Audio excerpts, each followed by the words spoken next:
Hello and welcome to another episode of I Poseidon Craft. If you watched last week's episode, you know what this is about. It's about cows. This episode is not about cows. It's about the final tour of Luxterra. Because the first time I've shown you Luxterra was when I first started my channel. Now it's been months later. I've gotten way better, hours of experience, and a lot of different changes between me, Blue Moon, couple of other players who have added to this village, and it's time to show it off one last time before we move out. So let's get this tour going. So once you cross either the lagoon or the prairies, you come across this little bridge, and right away into a gate. Welcome to Luxterra, the village flag. We came up with this concept a long time ago, me and Blue Moon, as well as the name. So it's going to be a little weird to leave this place behind. If you come into here first, you can either go to your left or your right, and right ahead of you you've got this very large farm called Shroot Farm, and I think you guys get that reference. We've got a few farmers in here just kind of doing their thing. Up here a little bit more we have the Arbor Farm, which isn't obviously tended by anybody. It's just here for players to come in, cut some wood down, place some saplings back down, and yeah, easy way to get wood. And then over here you've got the stables. These are kind of like the main stables where you have a bunch of different horses. If you need one, you come in here, you grab a saddle, take it out, and you can go wherever you want with it. Obviously, since we've gotten Elytra, we don't really need horses anymore, and so the stables have kind of become obsolete, but still, it adds to the village aesthetics and looks good. But if you go right from the gate, you have two options as well. You can come into the library, which is not the direction we're going to go, or you can go up these stairs. Once you go up these stairs, you're essentially inside of the village. There's a lot going on here, so we can take a lot of different directions. I think what I'm going to do is I'll start over by my house, and then we'll work our way around and just kind of show off a few little districts in the village. This is my home. Not really much to it. It's not really supposed to be that much to it. It's just a spot to put my bed so that I have a permanent place to be spawning, and it's built into the landscape just like a few of the other things around here. So the trees here are actually original from when we first got here. I just built my house around it.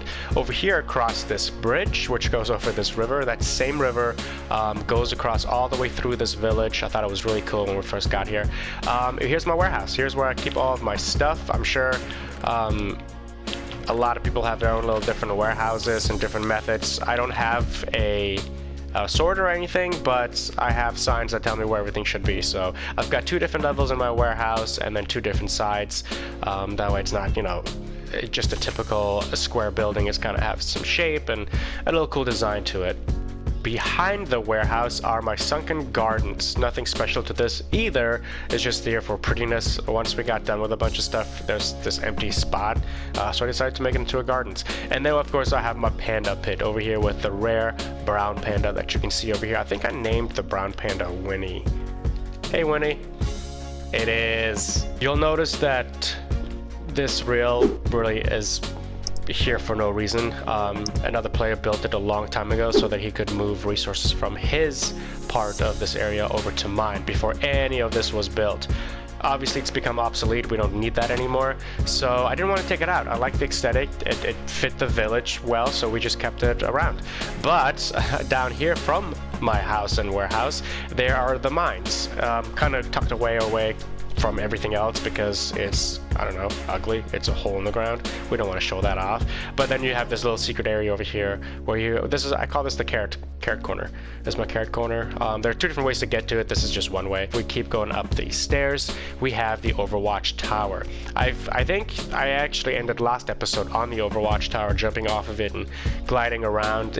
I'll go up there again at the end of this episode, so we won't really mess with that right now. It's a good aerial view of how cool the village is and how big and widespread it really is. So let's go check out this area over here that kind of connects my house to everything else. You'll see this huge aquarium that doesn't really fit in with everything else. That's because it's a gift from Zephyr, the village that's way over there floating. I have an episode on that as well, so if you haven't seen that, go check that out. It is my absolute favorite creative or survival mode build of all time.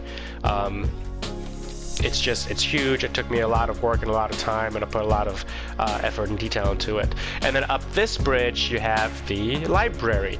It's called the Brinkline Library. There's nothing really in here other than the enchantment table and some storage. yeah, it's just a spacious library that we decided to make look cool like this. That's nothing else to it.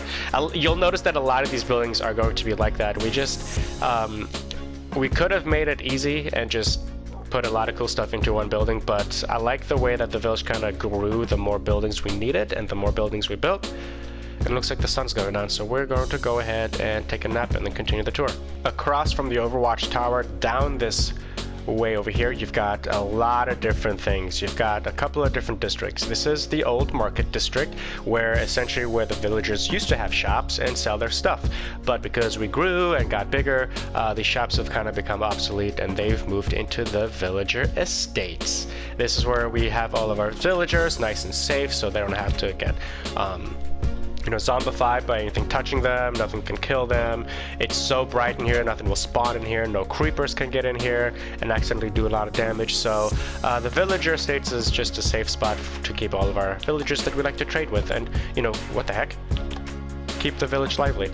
Oh, pro tip, the stone buttons actually close the doors faster than the wooden ones. So just so you know, if you want your doors to close faster, use that.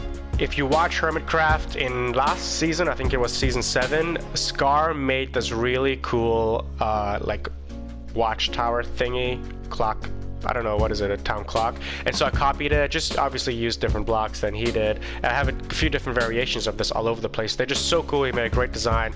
I had to give credit where credit's due though. Anyway, continuing down this stretch, you just have a bunch of different buildings that we use things for. So like the furnace house, we come in here and just, burn a bunch of different stuff. They should be full with coal or kelp, every single one of them, so it should be easy to come in here and do it really quick. Then you've got the House of Loom, which is where we make all of our banners. I think I've actually shown this off in an episode before where we made a banner for the Mushroom Village. And down this way we have this is actually technically speaking, all of this is like the yard or the House of Blue Moon.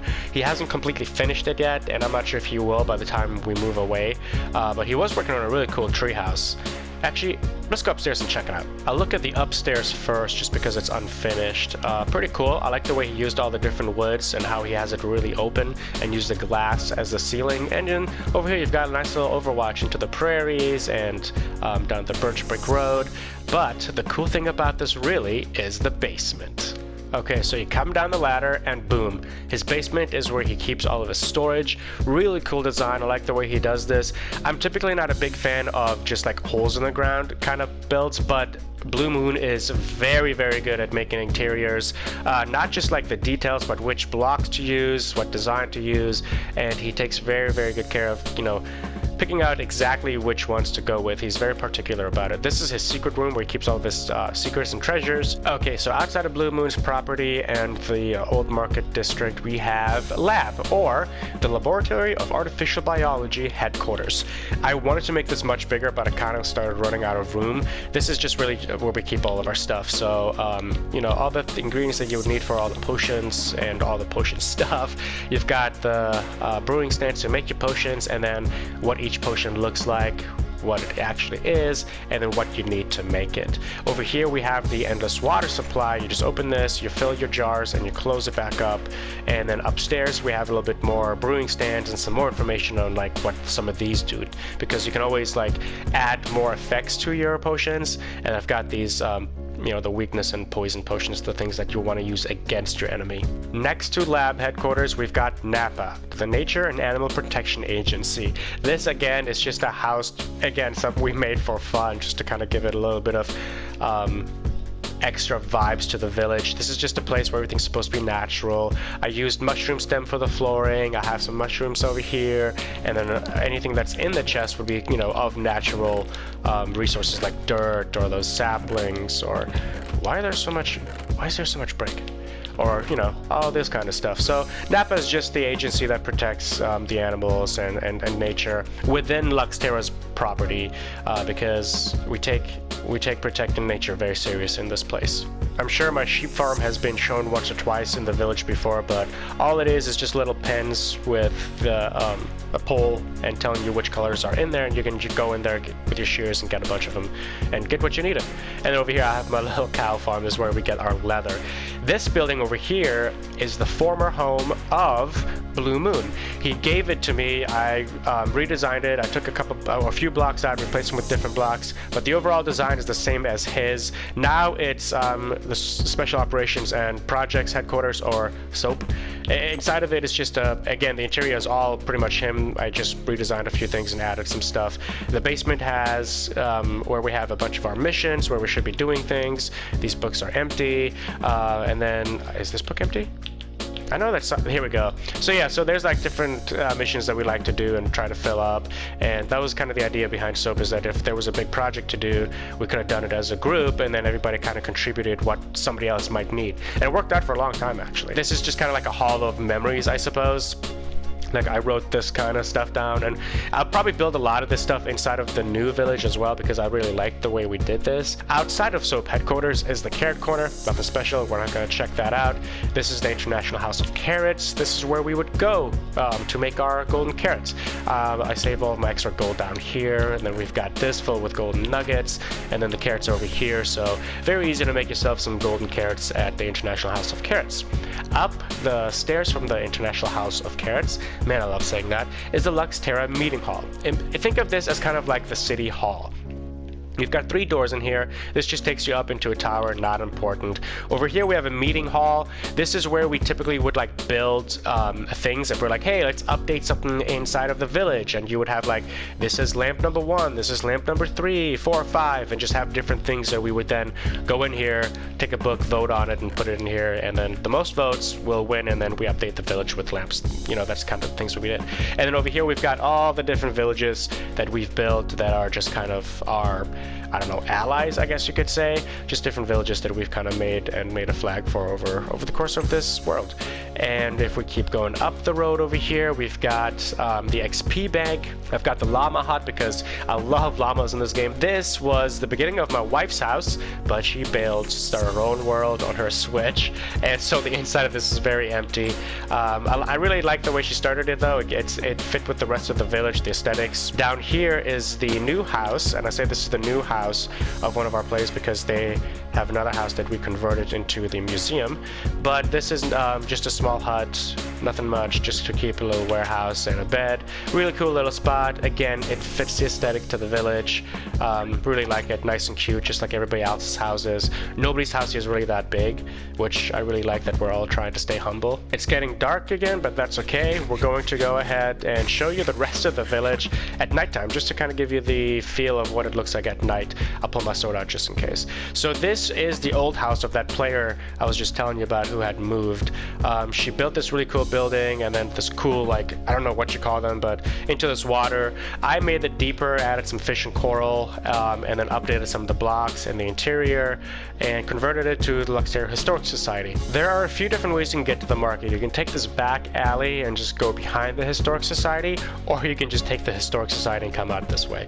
Doesn't matter either way. So you come over here, Market District. This big first building that you see is going to have all of your food. So this is where we come to get everything we need for food-wise. Oh, I love chorus fruit. I love just being able to teleport random spots, right, guys? You know what? I'm gonna take this with me. The rest of this village is just more shops. We've got a bakery, a music shop. This is a spawner, so if you go inside of there, you can kill some things. And then we've got, haha, chorus fruit. Love that stuff. What is this? This is the bait shop, so that's like a fisherman's shop. Yeah, that's kind of it for the shopping district. Over here, keep out, authorized personnel only. I think this is really the last thing about Luxterra. Up into this hill here, again, natural hill when we built this entire village around it, is where we go to the nether, just right inside of here, and it's just a little temple that I built using netherrack, and you can go in there. And the nether stuff has been in many videos, so I'm not even going to bother with that right now. Look at those zombies trying to get inside of the villager estates. They know they're in there. Hey, stop harassing my villagers, guys.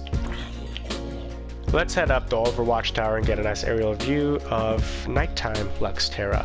It's named Luxterra, so it's lit up because Lux is Latin for light, and the Terra is like the land or earth, whatever. So it's like the land of light. That was the idea behind it, because you need light in Minecraft to survive, really. Wow. What a view. I am going to miss this place so much, but honestly, if this is what we can come up with in the span of a year, we've become such better builders. I can't wait to see what else we can come up with, especially once I get everybody back online, playing together, getting all of this going. Man, it's been so much fun to do this village. Luxterra's been probably the greatest world I've ever created, which is why I don't want to start a new world with all of the updates. I want to go ahead and travel 50 to 100,000 blocks one way, and we're going to resettle there so that one day we can come back to Luxterra, reminisce, come hang out, maybe even move back, who knows. There's going to be many updates, so I think it'd be cool to kind of keep all this stuff around and just keep traveling and expand the world and see how far we can get. All right, Luxterra, it's been real. Next episode, we're just gonna leave. We're gonna travel. The next episode is going to be me traveling 50 to 100,000 blocks one direction. I don't know which way I'm going to go yet. I haven't decided. I'm thinking either that direction or that direction. So we'll find out about that another time. I'm probably going to talk with another player and we'll figure that part out. But until then, thanks everybody for watching. Thanks for tuning in. I appreciate it. Luxterra, I'm going to miss you so much. It's been real. I'm excited to get a fresh start in and find some mountains and find some lush caves. All right, everybody. Thanks. Tune in for next episode. Bye-bye.